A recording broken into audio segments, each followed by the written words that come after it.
దేవునికి మహిమ కలుగునగాక. ఈ దినం దేవుని వాక్యం, నీవు మమ్మను శ్రమపరిచిన దినముల కొలది, మేము కీడు అనుభవించిన ఏండ్ల కొలది మమ్మను సంతోషపరచుము. గమనించండి ప్రియమైన దేవుని జనాంగమా, ఈ మాటలను దైవజనుడైనటువంటి మోషే తన ప్రార్థనలో దేవునితో చెప్తున్నాడు. ఏమనంటే, ప్రభువా, మీరు మమ్మల్ని శ్రమపరిచారు, మేము కీడు అనుభవించాము.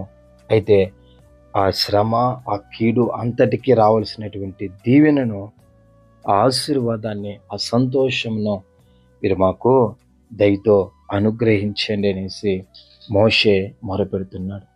గమనించండి, ఇశ్రాయేలు ప్రజలు వారు అరణ్య ప్రయాణం మొదలుకొని వారు ఆ యొక్క ఐగుప్తు దేశంలో నుంచి బయట అడుగు పెట్టిన ఆ సమయం మొదలుకొని వారు కనాను దేశం చేరేంత వరకు కూడా విశేషంగా మోషే వారిని నడిపించిన అప్పటి వరకు వారు అనేక రకాలుగా కీడు అనుభవించారు, వేదన అనుభవించారు, ఇబ్బందులు అనుభవించారు.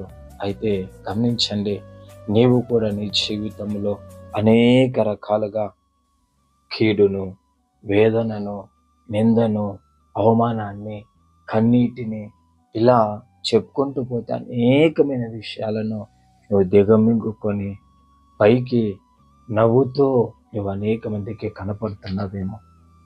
గమనించండి దేవుని యొక్క జనాంగమా.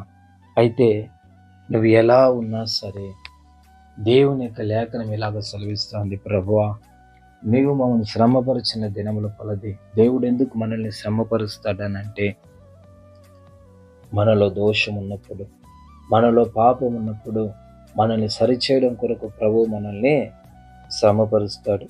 ఆ శ్రమ వలన మనము కీడు అనిపించాం చూసారా, దాని అంతటికి తగినటువంటి దీవెనను దేవుడు ఖచ్చితంగా అనుగ్రహిస్తాడు.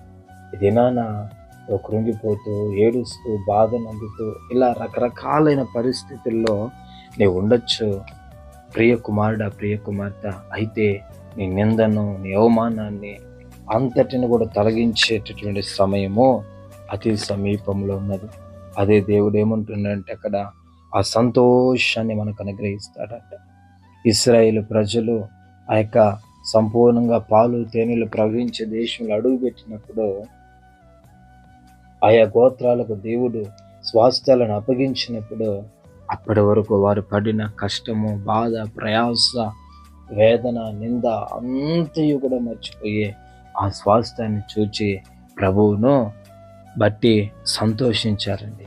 అదే రీతిగా నీవు కూడా ఇప్పటి వరకు పడిన ఆ కష్టం అంతటిని కూడా దేవుడు తొలగించి నీకు దీవెన ఇచ్చినప్పుడు సంతోషించే దేవుడు, సంతోషించే ప్రభువుని ఘనపరిచే కుమారుడుగా, కుమార్తె ఉన్నాం. కాబట్టి అటువంటి దీవెనను దేవునికి అనుగ్రహిస్తాడు.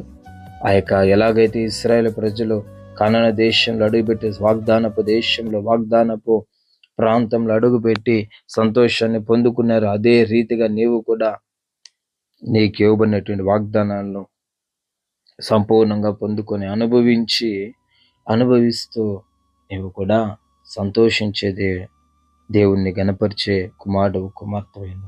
అటు ప్రభువు మాటలను దీవించుగాక. ఆ మాట ప్రకారముగా ఆ శ్రమ, కీడు, నింద, అవమానం అంతటినీ తొలగించి సంతోషమును, ఆనందమును నిశ్చయముగా దేవుడు నీకు అనుగ్రహించుగాక. పరిశుద్ధుడా, స్తోత్రాలు. ఈ మాటలను దయతో మీరు దీవించి ఆశీర్వదించి బలపరచండి. కృప ఇవ్వండి యేసు నామంలో తండ్రి, ఆమేన్.